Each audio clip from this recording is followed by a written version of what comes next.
if we don't get invited back to that house for a barbecue, we've failed. It was the period of shit, it is all on me. I'm now responsible for 12 guys. At that moment, that's when I really, and I think that's important for a builder to be collaborative on architectural projects because it is so easy to step on toes. At the start, it would just wear on me to the point that like I'd go home, I would do no physical activity. You're just sort of thinking about it, unnecessarily so. Whereas now, welcome to the Inspired Builders podcast, your source for game-changing conversations with Australia and New Zealand's leading builders and industry experts. Each week, we deliver real stories and proven strategies from those who've been in your shoes. Ready to build something remarkable? Let's dive in. Tristan, firstly, big thank you for coming up and spending some time with us this morning, playing a few holes. That was a lot of fun. Thanks for having me. And thank you for jumping on the podcast. Absolutely. Appreciate that. One thing that, you listen to the podcast and those that listen to this know that we're big on story. That's what we're all about. And there's always, your past doesn't ever have to define your future, but there's also parts of your story and your history, you and everyone, that you can choose to take with you and choose to help it define you and choose to take value from it. So that's something I'm keen to jump in with you because you've got an epic story. And I was getting snippets of it on a course this morning and I was struggling between, I really want to ask you more questions about that, but I don't want to, go there and then it's, I get the watered down version on the podcast. I'm notorious for that. If I come back from a trip, the first person that asks me about the trip gets the best story. Of course. After that, it's like, it was a good trip. Yeah, it was nice. Windsurfing, that's it. But let's jump into your story because you had a pretty epic role model growing up. Why don't we start there? Yeah, so, like many builders, Dad's a builder. That's how I fell into it. I remember finishing school and Mum and Dad both said, they asked me well before finishing, but at the very end, they were like, so what do you want to do? Yeah. And I was like, IT. I want to get into IT. Really? And the next day I had a tool belt on my on the end of my bed.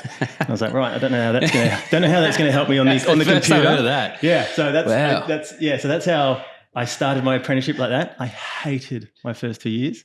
Why? Why? I think apprenticeships are hard for young pups. Like at the end of the day, you're like particularly for a soft seat stickler like me. Why would I struggle? Why is it hard? It's just at the end of the day, those first few years, you're literally just learning what every bell and whistle is, what every tool is, what every building component is, and what you do with all of it, let alone working out how to use them all. Like obviously that's a big part of it, but like understanding what sort of cuts to do and when, what sort of tool to use to make this scenario easier or not, all that sort of thing. But and so you were doing an apprenticeship with your father? Yeah, so Dad wasn't on the tools at all. My brother, who is also a builder now, he was fully qualified by then. There was a sort of head chippy. His name was Jimmy. I view him as God's gift to carpentry. I think I've mentioned that to you previously. Like he's just an encyclopedia of carpentry and building. Okay. Everything off the top of his dome. You had any question, he's just like, this is what we'll do here. This is what we'll do there. So you were put under Jimmy. Yeah. So I was working under him. So we did. It was only one job at a time. Okay. So we were just a team running around to each of the jobs. And you were start to finish. Yeah. So we were exactly. We were digging trenches and then doing the final fit off and whatnot, and even cleaning windows if we had to. And you spent a lot of time on the broom. Oh, that's the first 2 years, mate. I mastered the broom. Yeah. Nice. No, between the broom and the barbecue, I was pretty handy. But I think it was pretty much as I became fully qualified, Dad was winding down anyway. Okay. It was like during that fourth year, he was already all bar, like wound up sort of thing.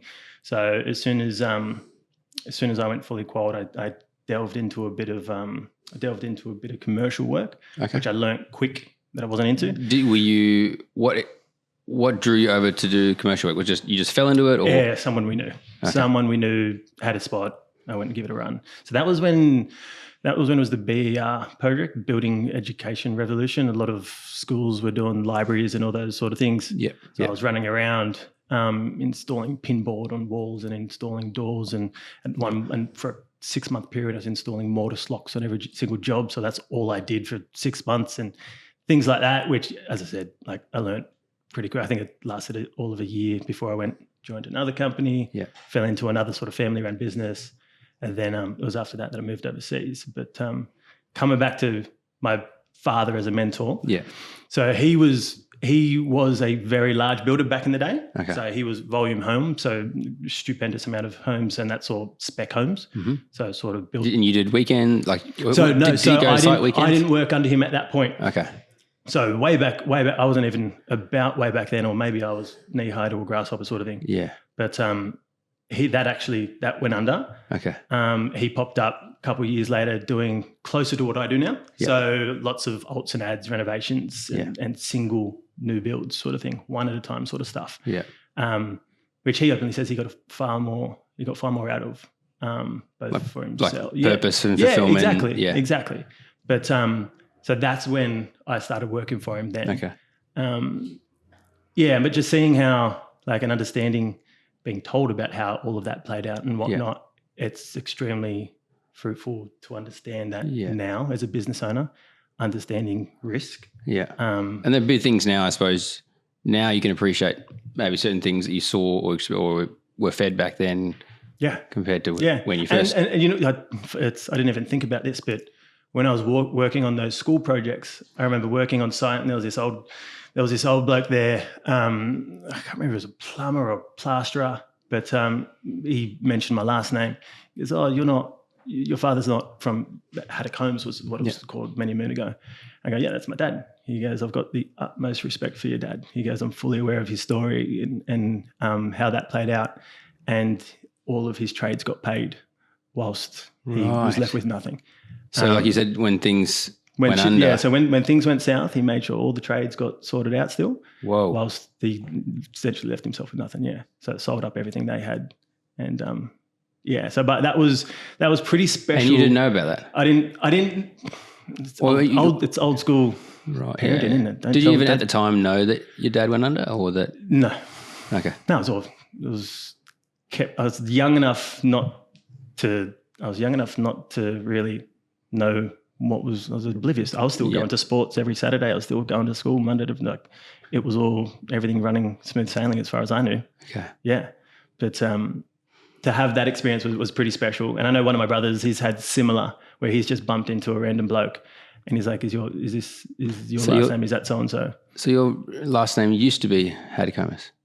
No, that's Haddock Homes was the business. Oh, it was the business. Okay, yeah, sorry. That would be pretty special if construction company was exactly Haddock Homes. But so we've both had similar scenarios where like a trade of just random bloke that we've just sort of bumped into. It's like, was that your father? A lot of respect for how he played that out. How does that feel? Because I know we'll get into it more as we dive further into this, but just there was a shift in your life where just all of a sudden you found more purpose and more depth to what you were doing and realised, there's a legacy to what I'm doing here. With that in mind, what's it like then to hear these things from your father?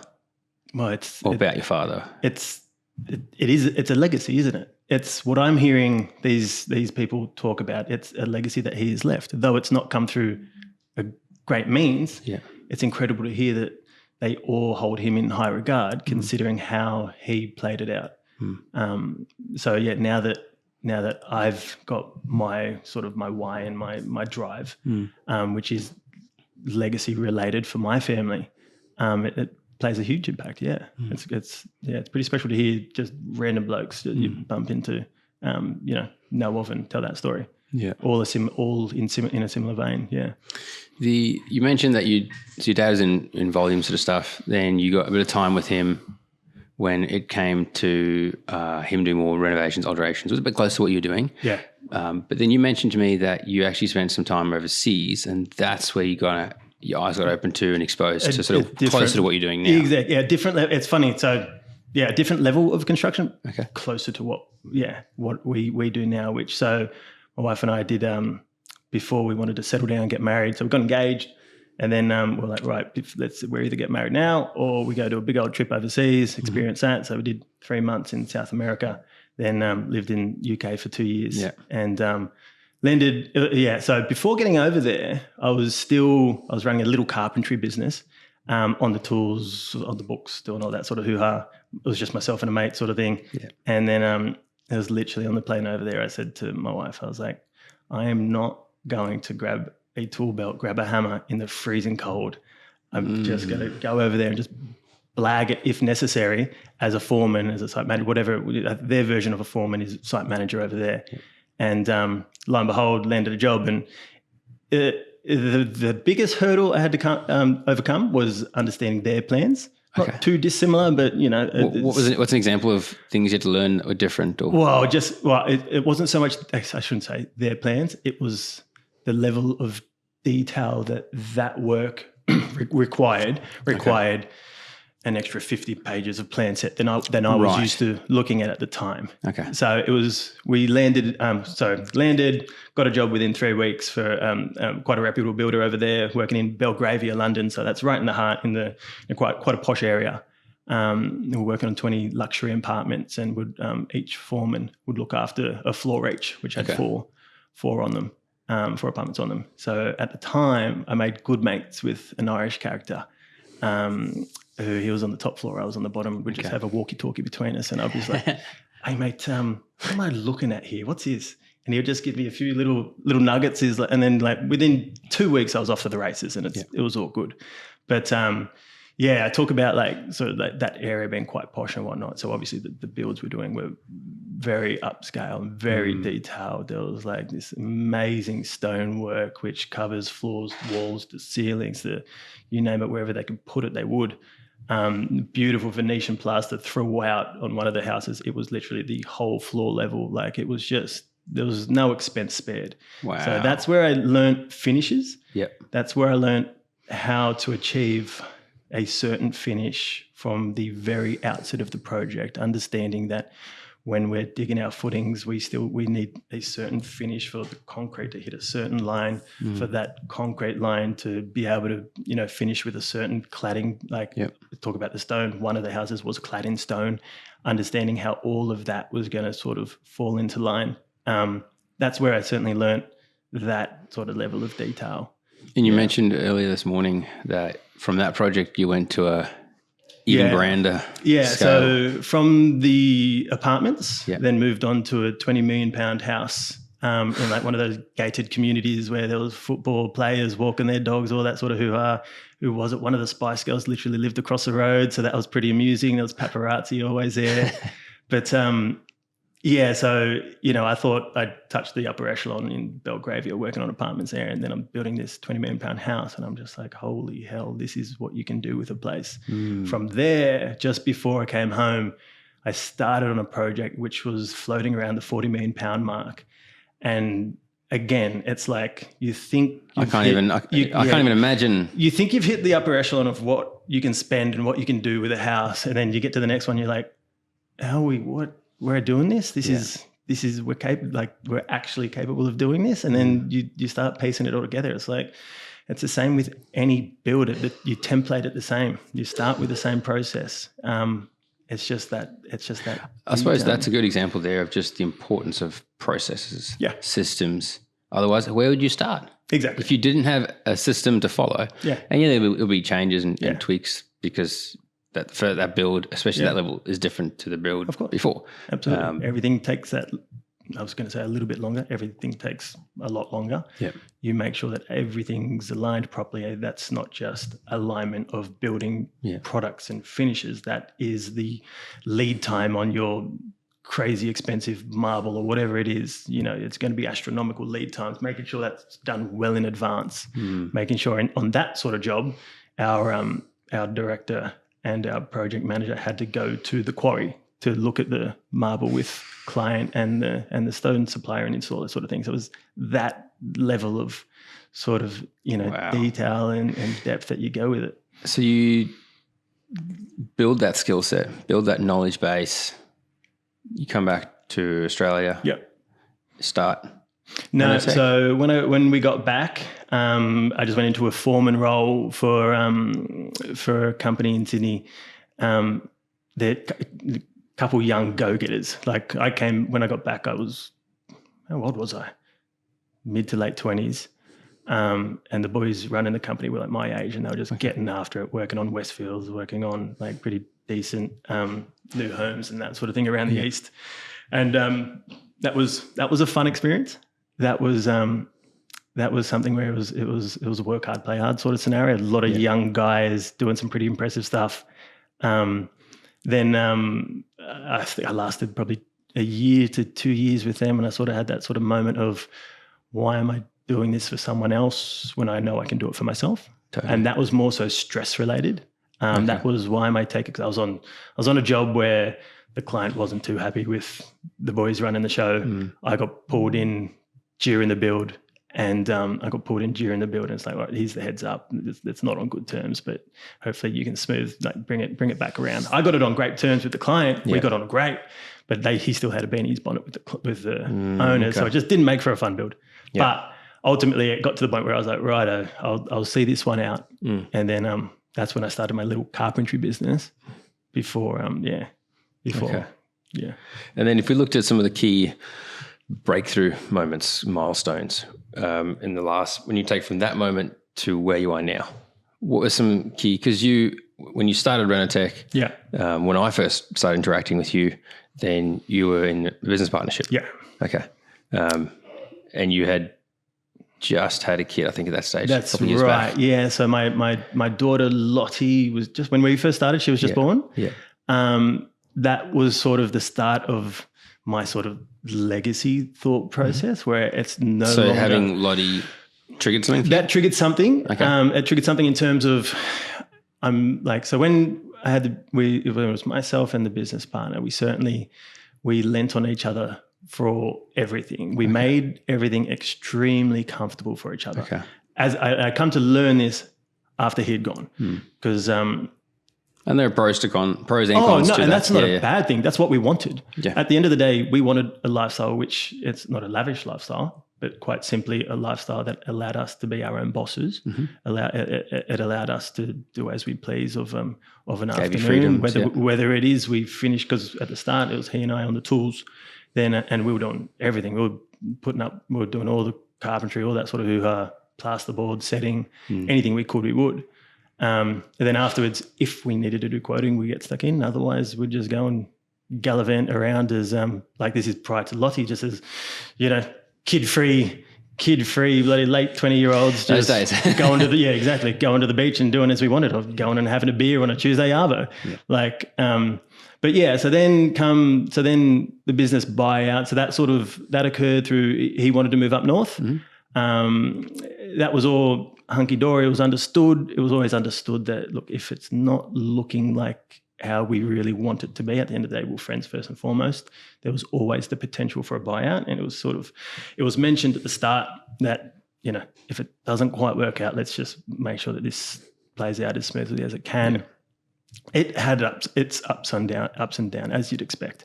But we got to the end, and we still talk now, and that's the main. We're still mates now. Yeah. So that at that moment, that's when I really sort of thought about, okay, it's all on my shoulders now. It's no longer, I don't have the ability to lean on him. I've got to, it's self-dependent. I say self-dependent, my wife's taken, helping out in a huge way with everything. Yeah. But that was when I really thought about the legacy part of it, and thought, right, this is all on me now. I want to be able to leave something special for my children. And I don't mean that they have to fall into the business, but yeah. It was at that moment that I was like, right, so this isn't just I'm doing this to facilitate my lifestyle of I want to be my own boss. It's now a legacy thing. That click was a moment. It was just a moment of this is all on my shoulders now. I've now got 12 guys to look after, to employ, and I want to build something that is a legacy for my children, whether they fall into it or not, whatever. It doesn't bother me if they do or they don't, but at least if I create something where it's there, something that I can be proud of, they can be proud of. Yeah. But that, obviously the birth of my first, the buyout, and then And then now it's all on my shoulders sort of thing. I was like, yeah, this is my driving factor. Did you find ever you were worried about the pressure it got to you, or you thrived on it, or? I think I found earlier on in the business when we first started, the pressure absolutely got to me in ways that I probably didn't expect. And then as the company's grown and I've grown with it sort of thing, I've just found different ways to deal with different situations, all in which have me in a far better headspace, in a far better position for my clients, the architects, more importantly, my wife when I get home, my family when I get home. Important. I think that's the biggest thing. The biggest thing that I've come to learn is just don't bring work home. Yeah. Like I clock off the moment I'm in that car to go pick the kids. Well, the moment I pick the kids up. So every day they're at daycare, I pick them up, and the moment they're in the car, it's like right, no more. That work's done. Yeah. I'll take. And you find that switch pretty. I find it so natural now, which I just think it's so important. But look, there's certain things that pop up on random occasion where you're at home, but the wife will pull me in the line. That's for sure. She's like, you're in work mode right now. I'm like, yeah, okay. She's like, go play with the kids. I was like, yeah, you're right. Yeah. But that I think you mentioned that earlier. Of initially it was a lot of pressure and it did get to you in ways you weren't expecting, and then you overcame that, and now it's all you've been able to flip it. Yeah. So it's fuel. Yeah. What was that? Talk me through the micro milestones in that. From oh my word, this is what. Yeah, I think obviously starting a business, and as you get bigger and bigger builds, the implications of that become larger and larger. Like if you stuff up, it can be huge. So it's tens of hundreds of thousands of dollars worth of mistake quite easily to make on certain builds. And like at the start, it would just wear on me to the point that like I'd go home, I would do no physical activity. You're just sort of thinking about it. You just, unnecessarily so. Whereas now, like I've learned that, look, we've overcome so many things that I know how to deal with most. So that's the biggest part. It's just time in the game has helped me learn that, you'll one way or another, you'll find a way to overcome it. I've got the right people underneath me. I've got the right people, like employees and whatnot. I've got the right people surrounding me to know that if I need to talk to someone, the most important is my wife. Anything stressful, bring it to her attention. And that's not to give her the burden of it, but that's to help me. Yeah. Yeah, and that's a good team. That's like 100%. Just 2 weeks ago, I had a guy on the podcast, and we both agreed behind every good man is an incredible wife. Oh, honestly, yeah. And even like this little trip coming up here, like I know, like I mentioned it to some of my mates. They're like, bloody hell, you take the mickey, don't you? You go and playing golf for the sake of a podcast or whatever. I'm like, well, no. It's like she sees it as no, you're working, you're doing this for a reason, and it's good. Little bit of R&R as well. There's a good little reset, particularly this time of the year. Yeah. So when things are heating up so much, people still asking for quotes, jobs getting over the line, all the rest. It's a good little moment just to sit back and relax a little bit before going back into the storm. The rush, yeah. Before we tee off though, one thing that I'm just keen to understand, because I know you're pretty charismatic and lighthearted and that probably helps in many cases. Yeah, I think it definitely gives the feeling and aura that whatever you're doing and touching, it's running smooth. I'm okay. It's easy. I'm calm, it's fine. I'm happy with it. Yeah. But again, in that transition from whoa to I don't know, actually, all good. Were there any things you did? Anything you put in place? Look, I think having the right team around me was massive on that. Like knowing that I can talk to my PM or my foreman about whatever the scenario, and knowing that they can handle whatever aspect of it they can, that's going to help me get it all over the line. Yeah, that's huge. Been massive, because when we started, obviously we're all fresh to it, so no one really knew exactly how to do it. And again, I go back to time in the game has helped me to understand that, all right, this situation is going to play out like this. This is what we need to do to get in front of it, all that sort of thing. So it's having the systems, the people in place, that's been huge, yeah. I know we were talking earlier on the course about that legacy moment for you, and there was that point of pressure of like, oh wow, it's all on me. But then working through that and going, actually, yeah, it is all up to me. Yeah. And I just had the thought there. Was that quite empowering, knowing that? No, it was. So there was the period of holy shit, it is all on me. I'm now responsible for 12 guys. I'm now responsible for still, like, my wife still works, but putting food on the table still. I still got to earn a wicket. But soon after, it was like, oh no, this is all on me. Now it can just take the direction that I want it to. Yeah, right. And I can steer this ship. Not that I wasn't before, or not that it was hard before, but like I said earlier, we were certainly just making things comfortable for each other. We weren't pushing ourselves as hard as we could. So since the buyout, I've definitely found a lot more comfort in the uncomfortable, pushing myself a little bit and the company a little bit further, a little bit harder. Whilst I will always say, like, if other mates who are builders and whatnot, they're like, oh, what's your next goal? What are you going to try and do? Da-da-da. I'm like, mate, I've hit one of them. I'm going to sit on it. I want to sit on it, make sure we run smoothly at this level, doing at this capacity, providing this product. Then we go again. Right. Then we can talk about just building a really solid foundation at each level. It's important to have goals, absolutely. But the last thing I want to do is achieve one and then reach too far, and then or just overreach and have the company fall backwards. So I'm big on setting your goals, getting to within KUI or achieving them, and then just sitting back, just letting it simmer, making sure that everything still runs smoothly, making sure that the processes that we have in place are still relevant for this new goal that we've achieved. The financial side, size-wise, or architectural, finish-wise, whatever it is. Settle in, then go again. Yeah, that's one thing that I've seen. I mean, I think back, like, we've been interacting for 4 years. Wow, I was a hard sale, wasn't I? You made me work for it. Oh yeah. Well, the podcast is like, do you remember the text message I sent you? I just listened to a podcast. I was like, right, you got me. Yeah, that's right. Where and what do I do? Yeah, I remember that. Yeah. So I've got to try and find what podcast it was. Need to maybe send that out again. But one thing that I was always really impressed with you was you weren't in a rush. No, you wanted to do things right. And while you have been achieving your goals, there's this overarching goal of legacy that I've seen grow and grow.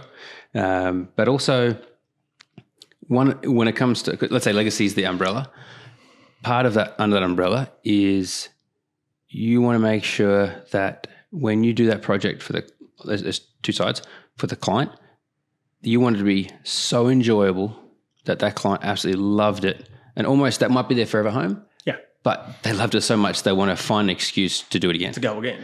And then the same thing is from the architect's perspective, creating such a team environment, collaborative environment, where that architects, when that next build comes, they are doing whatever they can to make sure you're on that build, because it was so enjoyable, so smooth. How have you gone about doing that, and how have you gone about achieving, I guess, that success in that space? Yeah, I think so. When we first started Renotech, it was a lot of mum and dad alts and ads sort of thing. New kitchen here, and a small ground floor extension. I think it was just by not coincidence, but many jobs come with an architect. Not those size ones, but we landed one with an architect, and we got along well on that one. And then we realized, like, okay, so architectural work, there's something here that we want to pursue, not just mum and dad jobs sort of thing. Then there's a specific architect we work a lot with, where it was her very first job, our first genuine architectural project. Is in the guts of the city sort of thing. And that opened our eyes to the process that you can run with an architect, which is, it can be as collaborative as they and the client want, which I loved, particularly whilst providing this architectural finish, this architectural project. So ultimately, the goal then is to get the project with the architect, prove to them that you are who you say you are, and then from there on, they never really need to look for it. So that's exactly it. So it's, at the end of the day, so if I've done one for them, I want them just to go, that's it. This is our preferred. This is our go-to. Yeah. And look, there's 1,001 of us out there. So obviously, there's plenty to choose from, sort of thing. But at least if we can be at that forefront after having experienced the service we provide with and whatnot, then that's the aim of the game. Obviously, pleasing the clients up there is the most important. Totally. But having that architect to now lean back on and be like, oh, these builders are the ones that are going to provide the best service. They can assist with the budgeting from the start. Okay. All that sort of stuff. Because that was my next question: is when you get as you're going through the project, when you get to the end of the project, what is the feedback that you're hearing that says, okay, that's what they like, or the feedback that you're hearing that goes, that was positive? Yeah, I think from architects, it's the collaborative approach. And I always tell my guys, like, we're builders at the end of the day. So we're there to put together their vision, their image, all that sort of thing. Yes, we can add a hint of colour here and there if we're being asked. I don't want to go, well, we'll provide it if we see it necessary. I don't want to go and change designs or anything like that. So the whole communication, just being collaborative, I think it's just been up front from the get-go. And during the whole like with the software we provide, we give them the same access as we give the clients, which is like they get daily updates with photos and all that sort of hoo-ha. You'll hear me harp on about that stuff. Like, I love it. Yeah. And I think the important part is communicating that, because I've seen guys try to communicate the software that they use and the value it provides, and they just communicate it in features rather than the benefits. Yeah. And one thing I know you mentioned in the past, and they have me thinking, and I mentioned to someone on the team, was it's kind of like Story Park. Yeah. So those are, it's exactly it. As a parent, you know what Story Park is. If I'm meeting a new client, I say to them, I'm like, you got kids? Yep. I'm like, you've got your daily updates from the daycare? Yep. I'm like, well, we've got our builder's version. It's exactly the same. You get a bunch of photos, you get a quick description, and that's it. And it's for better, for worse. It's like, and the beauty of it is, like, we've had one where a client called me straight after the daily log was uploaded. It's like, oh, that niche, is that the size we agreed on? Look at the plans. I'm like, it's on the plan. He's like, oh, we had that conversation about making it larger so we can fit X, Y, and Z. I was like, we did. Perfect. We fixed it the next day. Opposed to if we're waiting 2 weeks before the next site meeting, it's sheeted, it's waterproofed, it's potentially tiled. Yeah. So we've just saved X amount of time and money in rectifying it the next day. Yeah. So there's the beauty of that as well. It gives the opportunity to show mistakes we've made, as well as showing all of the which is a big part of the transparency that you're big on. Yeah, 100%. Yeah, but clients get a kick out of it too. Like, we've had some that after the build, they're like, I don't know what to do on the of an Arvo at 5 p.m. when I'm waiting for my phone to go ding ding, and we get that daily log, not getting it anymore. I'm like, I can send you one if you want. It won't be your job. But even having just completed our own house, my wife's like, because we're done now. She's like, I'm used to the daily log. So my foreman, I still had a foreman on the job. He's like, she said the same thing. She goes, I want my daily logs. I was like, I'll send you a text at 5 if you want. It's not the same. Yeah, that's not. Pick up milk. That's not my log. Yeah, it was. I was texting. We released some good podcast footage and videos this last week, and had some good feedback.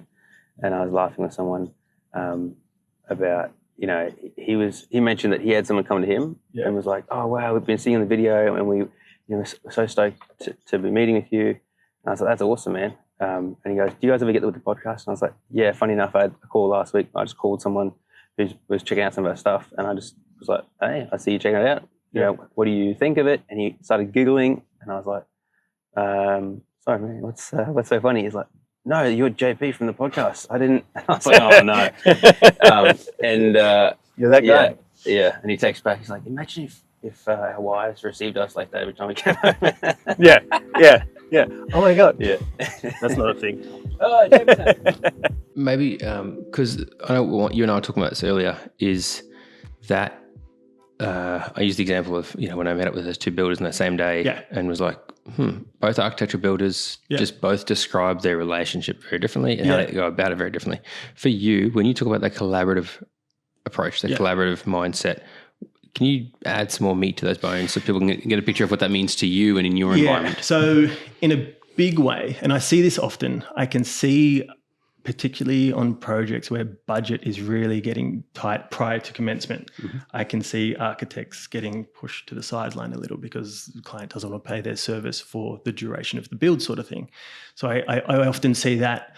I respect the architect's input on every project, because at the end of the day, they've drawn it up, they've visualized this, they've felt that space and whatnot for so long now that they know it better than anyone else, sort of thing. So when it comes to us, so Renotech playing our role, it's not like we can add as much flavor as you like in terms of if clients asking, can we reverse engineer items? I will go to the architect to say, hey, this has been put forward. How do you feel about altering this to not this?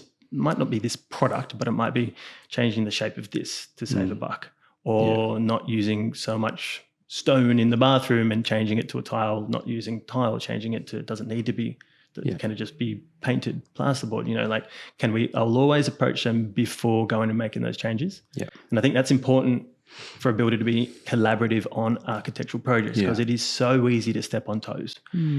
For us, we can see sort of value engineering opportunities throughout the build, but it might change the architectural intent very quickly. So I'll always make sure we approach them first. Yeah. And I'll make sure what's their intention. Exactly. I'll make sure the client's aware that what they're asking me is to change an architectural intent or whatever it is.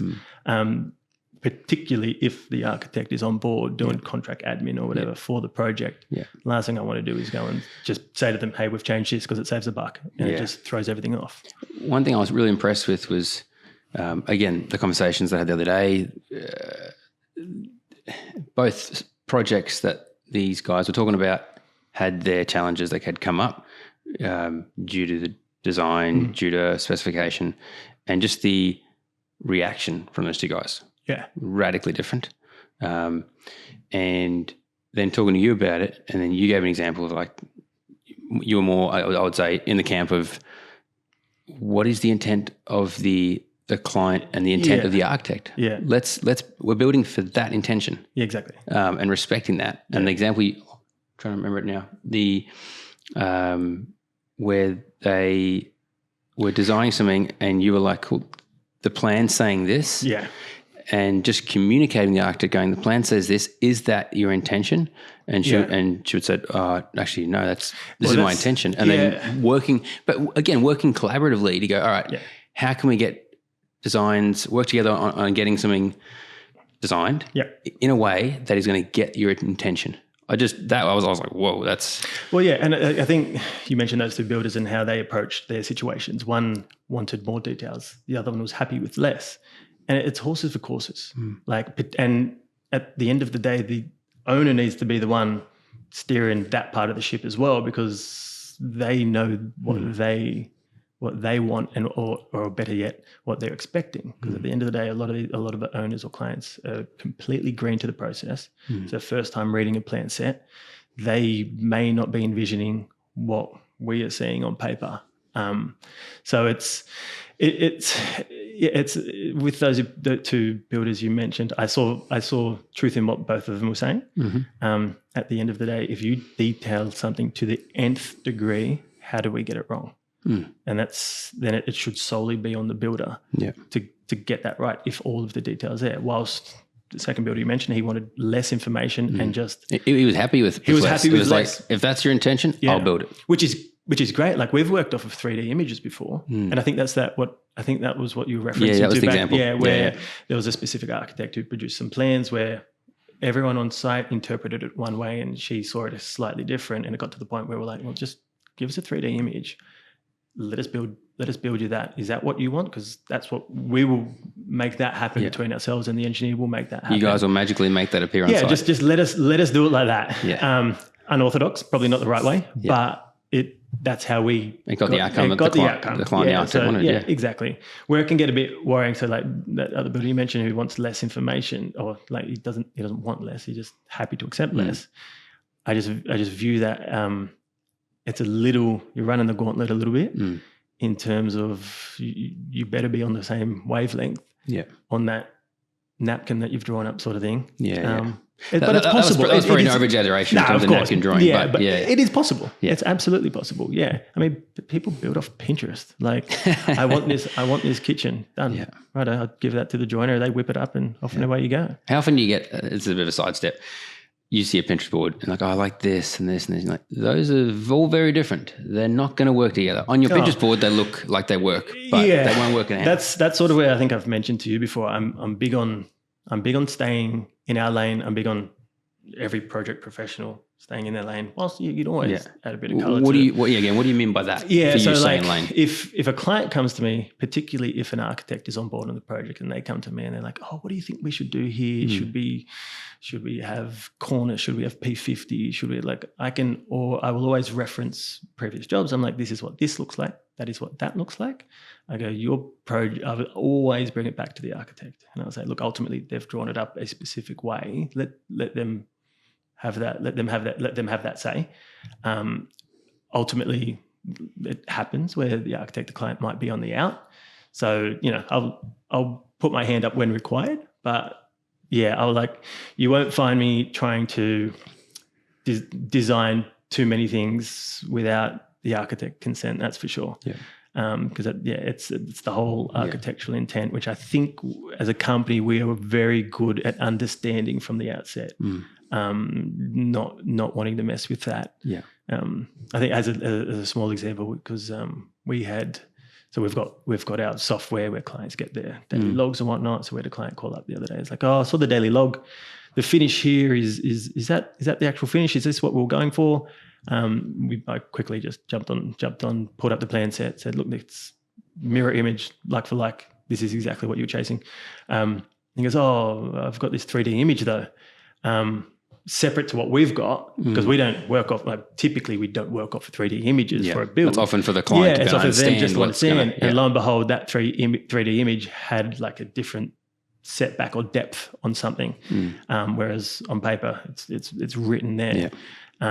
So, an example of we're building to what's been spec'd sort of thing, but then the 3D images sort of sent the client down another direction.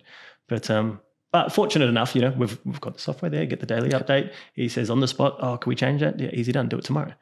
Better than waiting 2 weeks before the next site meeting and then having to rip plasterboard off, rip tiles off or whatever. So that's one of the great features of having just your stuff being logged every day. Yeah. And I like the example you gave me, and those who are parents out there with young kids at the moment or over the last couple of years know about Story Park. Yeah. And you used the example of it's pretty much like Story Park. Literally, yeah. You get the photos of what your kids have been doing, and you get the analog. You get the what I like with Story Park. This is the example I know because I haven't used the technology you guys are using, but you get told what they are doing, but you get told why it's being done, and like the learning outcomes. You know, so it makes. It really helps the viewer. Yeah. You go, oh, that's why you're face painting. That's why you're painting with your hands. It's teaching to understand textures and hands and all that sort of stuff.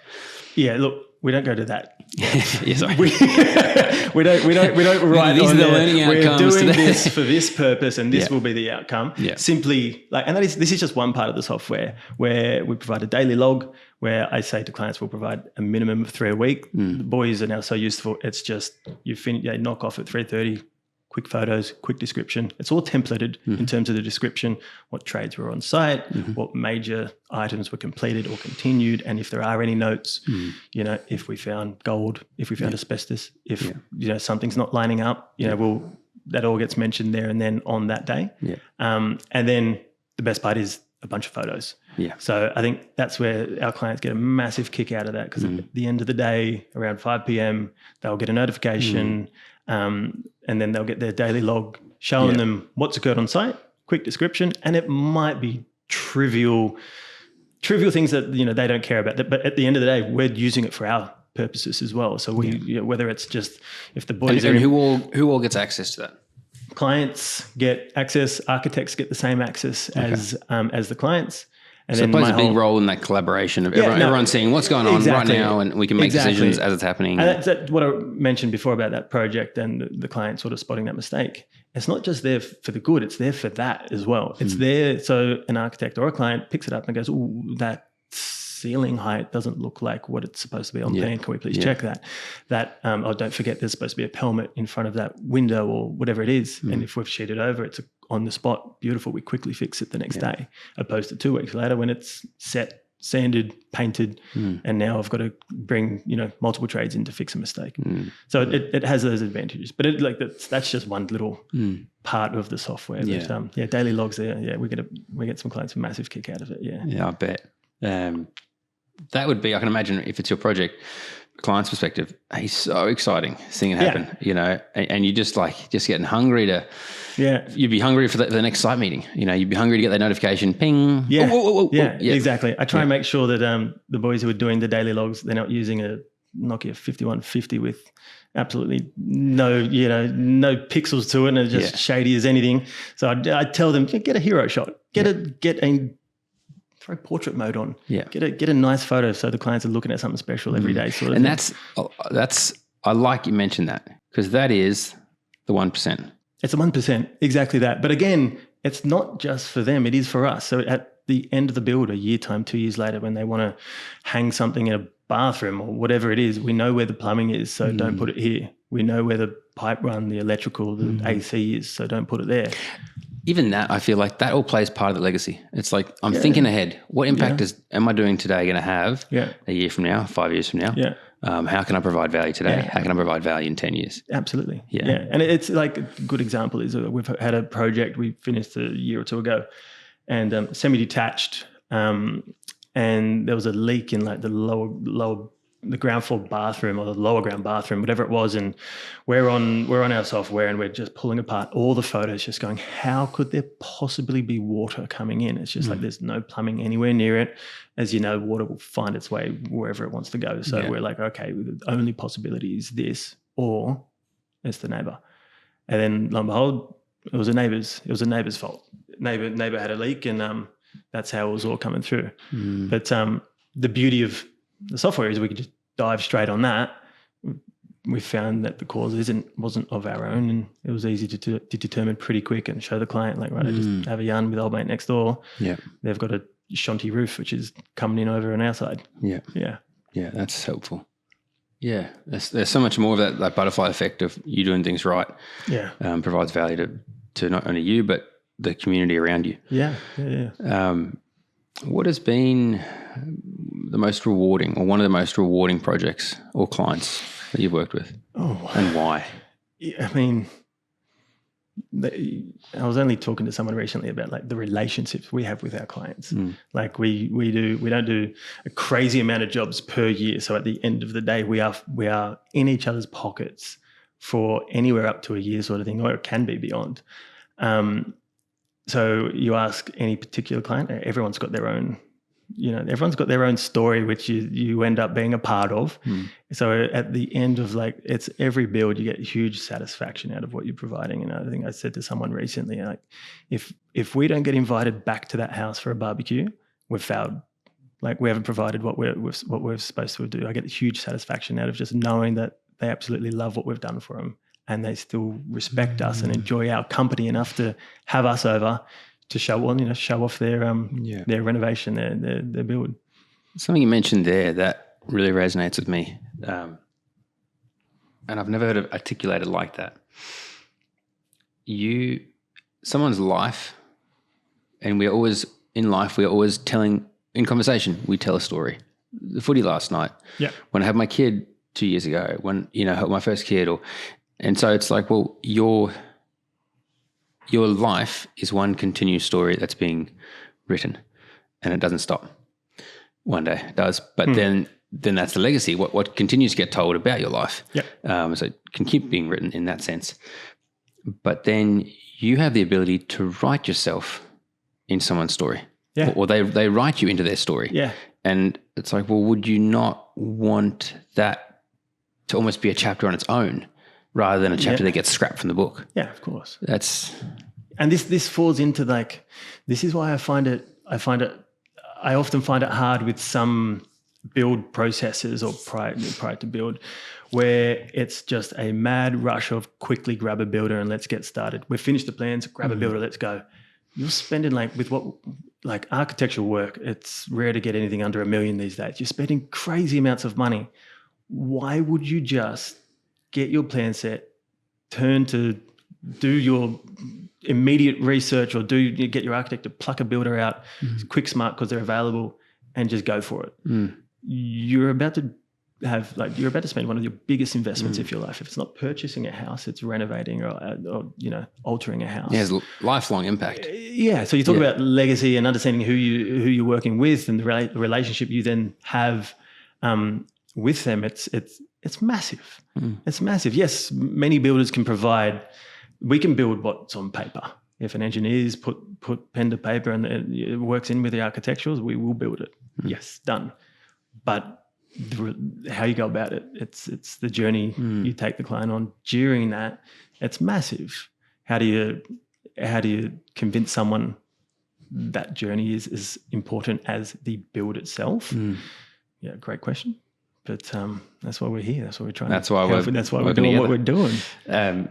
Talk me through that, because we've discussed that as well. Is when it comes to helping someone make a decision to choose the right builder, there are a number of factors. There's not just one builder that can build a great home. There are several. There are many. Yeah, many. But then it's about the relationship.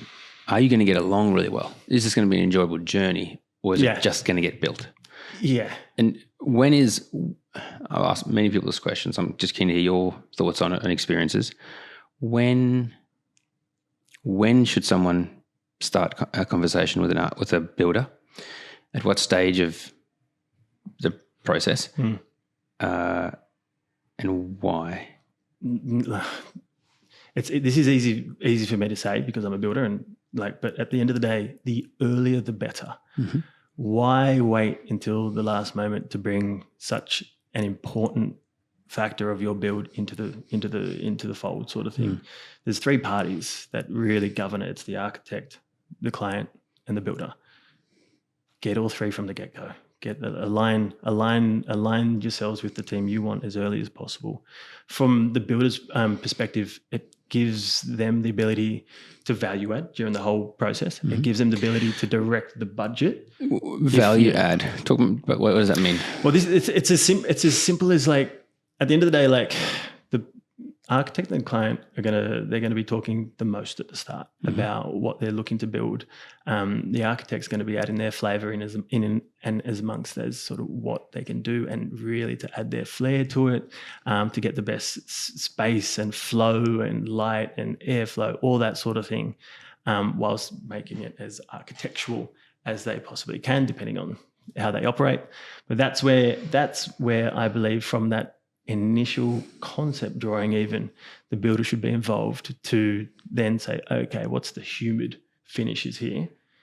The what finish? Humid finishes. Let's just pretend we know, like, this level of finish, this tile, or, like, I talk about a bathroom, whether it's a skirting tile and everything painted, if it's tiled floor to 2.1, or is it floor to ceiling, or if it's stone clad everything.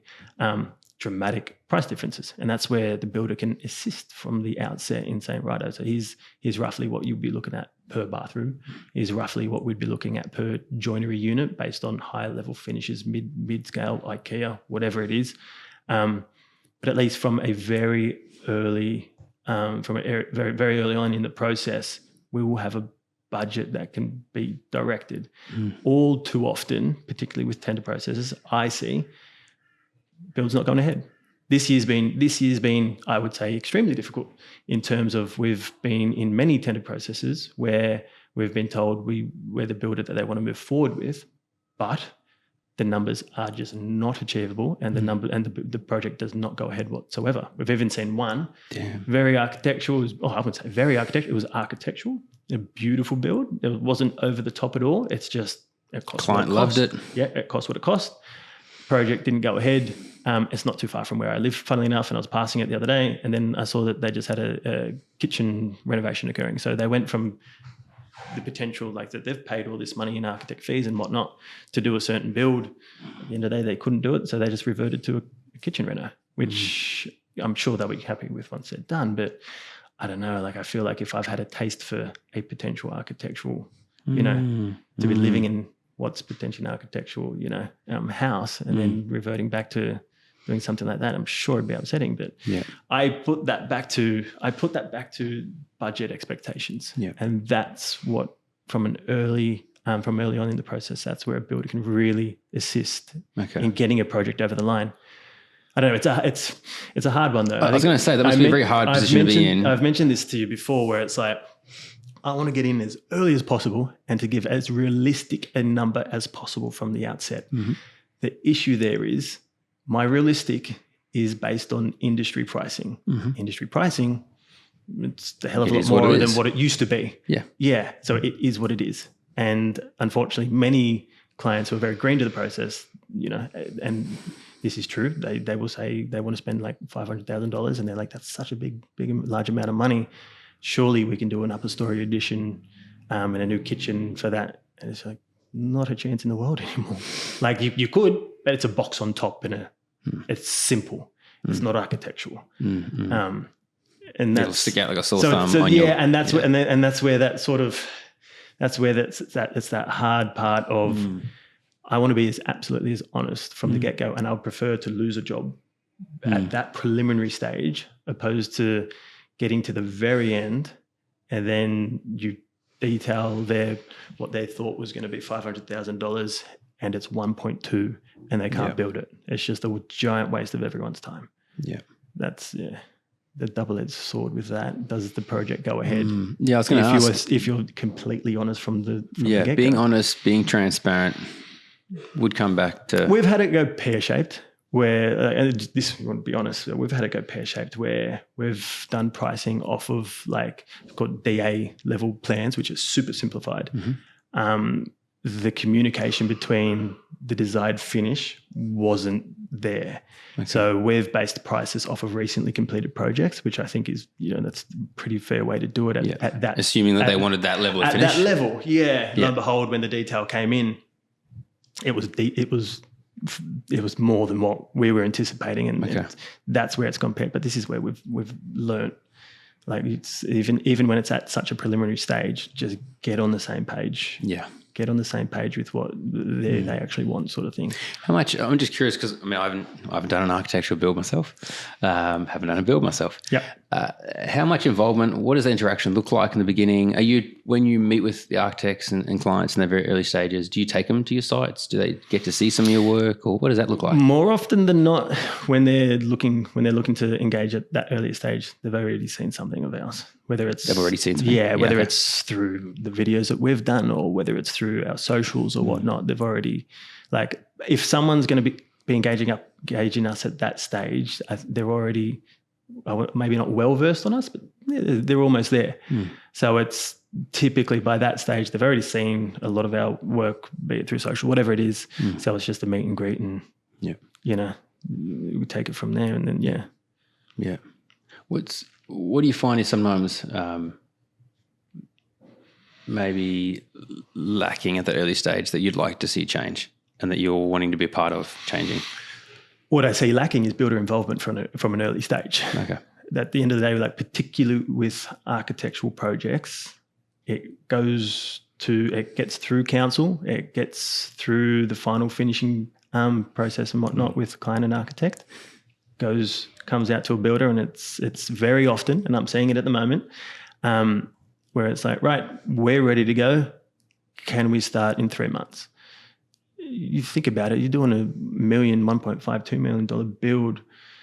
It's a lot to get right within 3 months, let alone to quote the whole thing. So that's probably my biggest qualm in the industry, where it's just like it can often be last minute. But I think it sort of comes with the nature of the sort of work we do.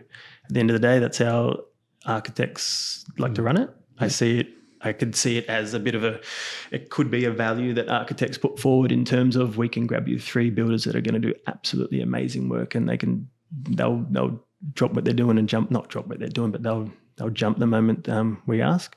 So and we can make it competitive by bringing X amount in. The honesty of the tender process these days is, I honestly believe that it used to be a more honest process in terms of it's not always the cheapest builder that wins, but all I see now is if you've got the lowest bottom dollar, you're the winner, which is, as a builder, it's a hard pill to swallow. Yeah. Makes you nervous if you win one. Yeah. Yeah, I probably would. And in terms, I know like there's some builders out there and guys in the construction space that I'm seeing, and I know you're big on it too, in terms of being a part of that change, being a part of offering education. Yeah. I would hope that this podcast is helpful to people that are looking at potentially working with you or partnering with you. Yeah. Or looking to build full stop. Doesn't even have to be with me. To form that partnership. Yeah. Yeah. And get builders into the process earlier. And in saying that, we've spoken now to many architects, and we're doing more podcasts with those architects to get it out there. So, because I think sometimes there's a belief for builders going, no, all architects, they're just X, Y, Z. Yeah. They don't respect the builder. And it's like, no, that's not. And like, we're standing on the sideline seeing both sides paint each other with this brush. And it's like, that's not the case. There are some amazing builders. And there's some amazing architects. Help find each other. I just introduced an architect and a builder just yesterday down in Tassie. And I was like, you guys are the same mindset. Talk. Do something. Do something together. Do something. One thing I'm always excited to see is when it comes to talking with our builders, and definitely talking with you off camera and on camera today, is your constant ability to go through these evolutions. You and I've talked about this off camera. Yeah. The Tristan sitting here today is not Tristan from 5 years ago. No. Not Tristan from 10 years ago. Yeah. Probably not Tristan from 1 year ago. Yeah. What are some of the key things that you've taken away from the last 1, 5, 10 years that you probably already have put a lot of it in place because that's who you are?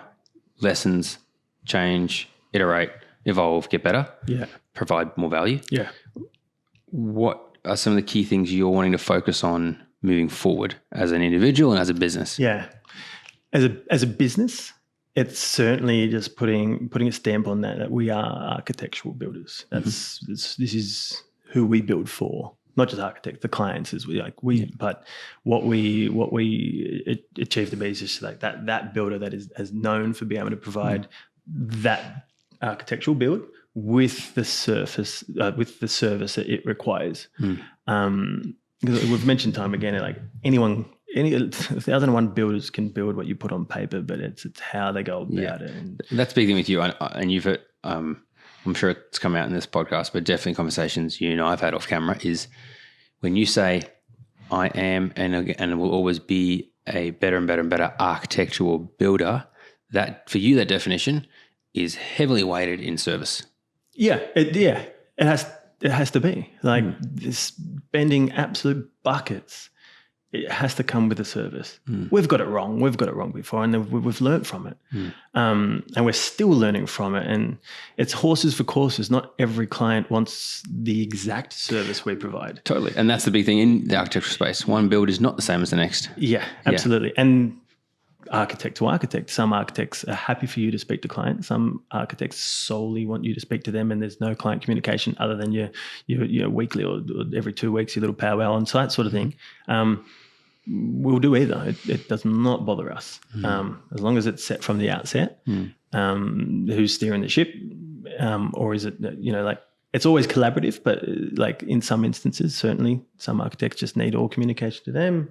It saves any crossed lines if client's asking us to alter something, then bring it back to them. And we've all heard those examples with the client, for whatever reason, wants to make changes and things. It's easier if they just talk to the builder directly and then it's not picked up. But it's also, and that's a good example of that is it's clients going beyond the architect and straight to the builder, and dangerously a client speaking directly to a trade. Yeah, right. Like it can work out great, but at the end of the day, it allows the trade's contract is with the builder, not with the client. So the trade will just be like, yeah, I can easily do that. Then lo and behold, client turns around and goes, oh, what's that variation for? You're like, oh, you asked the trade to do this. He's like, oh, well, they didn't tell me it was going to cost anything. I was like, they may not have because their contract's not with you. That's with the builder. That's the conversation's going to be had there financially sort of thing. It's easy for things to skip a beat there. So going back to the architect, same again, if you go directly to the builder, need to make sure that the architect's on board, because if you make a change, it could have an impact down the line on whatever finishes. Yeah, it just highlights the importance of the team. Yeah, the team. Team around the same table, same goal. Yeah, absolutely. Yeah. Awesome. Well, is there anything else? I mean, I'm just excited. The more I interact with you, and have been doing so the last few years, excited to see you achieve amazing things. No, I'm like naturally, like we've achieved goals. We settle, we reach again. We've achieved it. We've come a long way. It's pretty special to look back on when it was myself and my business partner at the time on the tools, knocking up decks and pergolas, to now, coordinating teams, project manager, foreman, all the rest, multi-million dollar projects. Yeah.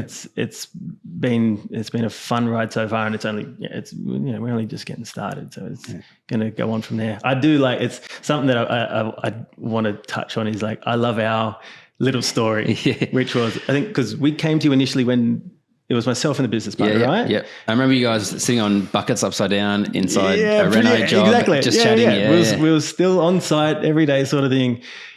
It would have been, I think I touched base 6 months later, 6 months again, another 6 months, 2 years passed. I heard a podcast and I was like, right, pull your finger out, Tristan. Send him a text, and you're like, yeah, we got him. But this has been good. I look forward to the next podcast, whether we do it in here or on site, maybe if you're down there. Absolutely. And just zoom in on, let's say it's a year from now. Yeah. And we just go, cool, what has Tristan been up to in the last year? Yeah. Because that's, again, that continual It's important to look back evolution. as well. That's something that my wife always says. I'll get myself into a dump for no real reason. I'll be like, I feel like we're a bit stagnant. And she'll be like, hold on. What were you doing last year? I was like, this, that, and the other. Yeah. So what are you doing now? I was like, this, and that. Oh shit. Yeah. Okay. Yeah. Yeah. We have. I'm glad you mentioned that, because that is something we definitely see with a lot of our builders, and I like that, because that's who we are wanting to work with. That's who we attract, and that's who we get results with. And it's the kind of builder who is driven. Yeah. So often it's like I'll talk to them. It's like, cool, let's do some more stories and case studies on this epic project you're about to finish, or you handed over 3 months ago. Yeah. I'm like, nah, I don't know. This next one, this is the one. It's like, man, a year ago, you were frothing that you were about to start this amazing project. Yeah. And now it's like, it's like, don't lose sight of that. Yeah, absolutely. But from our perspective is like that story is as part of your narrative. It's important that it gets captured. Yep. Because if it's captured, then that story is in your hands, and you get to put it in front of who you want to for forever. Yeah. You're not relying on the next prospective client to go, hey, can you go talk to Jack and Sally? Because they had a really good experience. Yeah. And then Jack and Sally's like, cool, I've spoken to 5 of your prospective clients. Just give us a break here. Are we done now? Yeah. Whereas if you capture it, then there's no cap on how far you can share it. So, Tristan, thank you. Thank you very much. Yeah. I think one last thing is I just want a couple of those, the footage from the golf course. There's some good drives there. Yeah, some good. We'll take away any of the bad swings and just leave the good swings. Yeah. Definitely. Thank you. Thank you.